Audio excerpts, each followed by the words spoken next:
بسم اللہ الرحمن الرحیم۔ السلام علیکم ناظرین، میری شادی ہو رہی ہے اور میں تم سے رابطہ نہیں رکھ پاؤں گی۔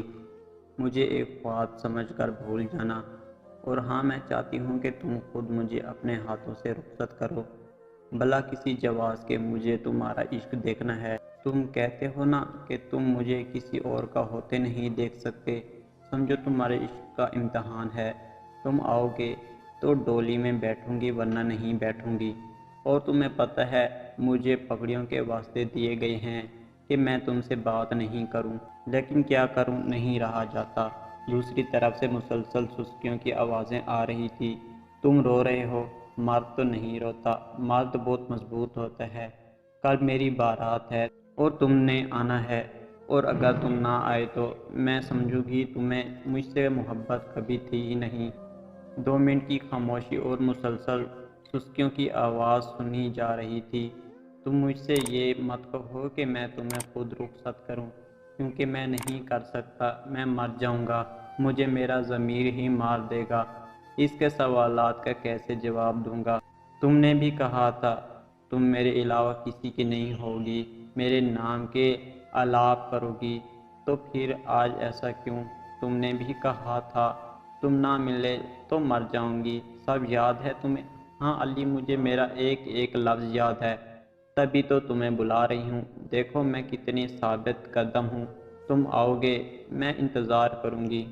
کل وہ بجھے منہ سے تیار ہوتا ہے، آنکھوں سے لہو روانہ ہوتا ہے، اور وہ نہ چاہتے ہوئے بھی عائشہ کی شادی میں پہنچ جاتا ہے۔ آخر عشق ہے، تڑپ تو ہوتی ہے۔ اس میں اس کی آنکھیں مسلسل عائشہ کو ڈھونڈ رہی تھی۔ وہ دلہن کے کمرے میں جا پہنچا۔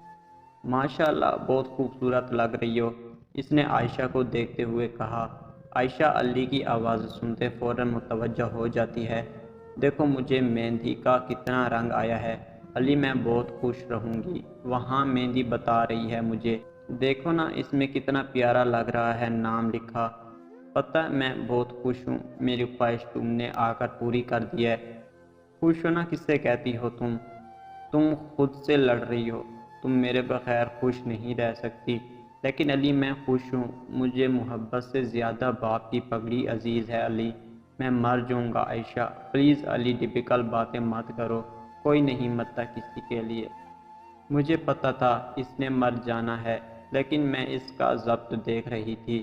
سنو، تو گئے ہو، جب نکاح ہو تو میرے قریب رہنا تاکہ تم میرا اقرار سن سکو۔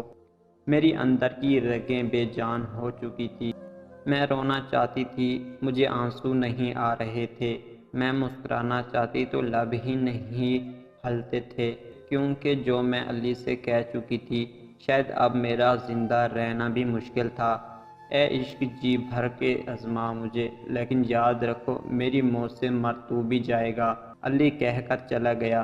آپ کا نکاح ندیم والفراز سے کیا جاتا ہے، کیا آپ کو قبول ہے؟ مولوی صاحب عائشہ سے پوچھ رہے تھے۔ علی بالکل عائشہ کی بائیں طرف کھڑا تھا۔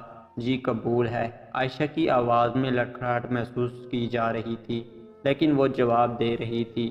کیا آپ کو قبول ہے؟ مولوی صاحب نے پھر پوچھا۔ قبول ہے، عائشہ نے کہا۔ عائشہ کے کندھے پر آنسو مسلسل گر رہے تھے، لیکن وہ اس کو اگنور کر رہی تھی۔ کیا آپ کو قبول ہے؟ مولوی صاحب نے پھر پوچھا۔